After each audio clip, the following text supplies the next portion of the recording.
guys, kung naka-regroove kayo guys, katulad nito guys, hawa ko bell na naka-regroove na, ang gawin nyo guys ay halimbawa kinain na to ng bell na may regroove, ito ang gawin nyo naman guys ay palitan nyo naman guys ng stock na bell na walang regroove guys. Bakit ko guys sinasabi sa inyo, sinasabi ko to sa inyo guys, dahil kung may scooter kayo guys katulad ko na ayaw mag-dragging yung motor, ang gawin nyo guys, dapat nakadalawang clutch bell kayo guys. Yung isa may regroove at ang isa guys ay wala.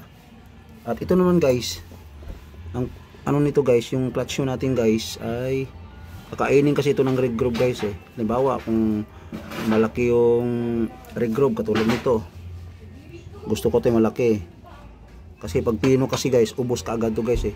Kapag pino yung regroove nyo, ubos ka agad to. Kaya ang gawin nyo guys, bumili kayo ng regroove guys na yung hindi pino yung pagka regroove kasi pangit yung yung pino, ubos ka agad to guys eh. Tapos ang gagawin nyo naman guys ay kapag kinain na to ng bell ng regroove, yan may bakat ng kain ng regroove guys, ang gawin nyo naman guys ay palitan nyo naman ng stock. Kasi yung stock guys ay ipapantay niya to eh. Ipapantay niya to guys. Halimbawa malalim na yung kain ng regroove, ipapantay niya to guys. Kaya mahalaga guys na dalawa yung regroove nyo guys eh. Kapag nagda-dragging na, halimbawa ako nagda-dragging na kasi nawala na yung gatla-gatla dito guys dahil sa regroove. Ang ginagawa ko naman guys ay isasalpa ko naman to. Ito yung bell natin.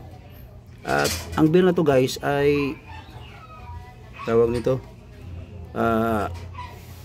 walang dragging talaga, walang dragging to guys kasi naka to guys eh, naka regroove eh.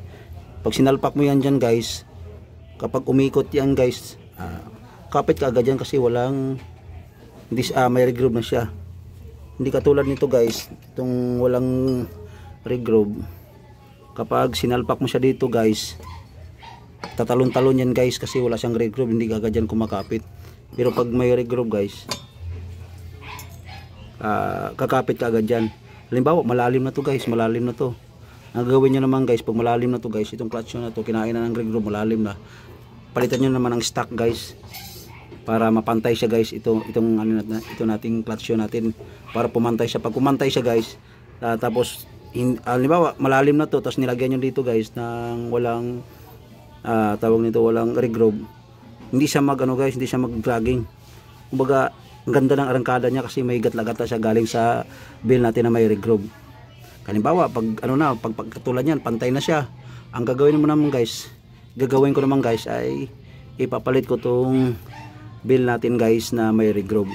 Ngayon ipapalit ko nga yung bell natin na may regroove para kakainin naman siya at lumalim to.